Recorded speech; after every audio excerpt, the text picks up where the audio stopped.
అందరికీ నమస్కారం.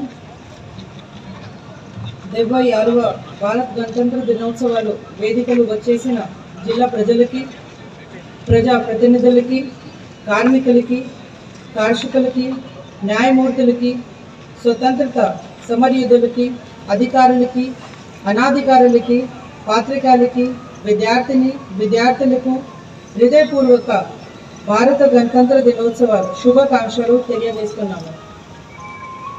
ఎందరో త్యాగాలను ఫలితంగా స్వాతంత్రాన్ని సంపాదించుకున్నాము.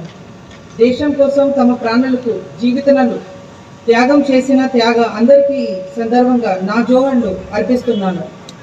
అనేక ఉద్యమాల ఫలితంగా ఏర్పాటైన తెలంగాణ రాష్ట్రంలో గౌరవ రాష్ట్ర ముఖ్యమంత్రి శ్రీ రేవంత్ రెడ్డి గారి బాధ్యతలు స్వీకరించిన రోజే ప్రభుత్వ ప్రజా పాలనపై స్పష్టంగా ప్రకటించారు.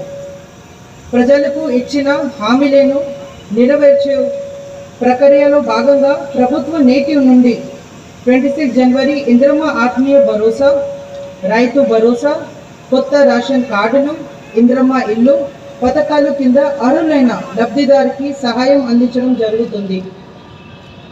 రాష్ట్ర ప్రభుత్వం ప్రతిష్టాత్మకంగా చేపట్టిన 6 గ్యారంటీలో భాగంగా నిరుపేదలకి సొంత ఇంటి కోసం సాకారం చేయడానికి ప్రభుత్వం మొదటి విడతలో నియోజకవర్గానికి 3,500 ఇందులో అందించడం జరుగుతుంది.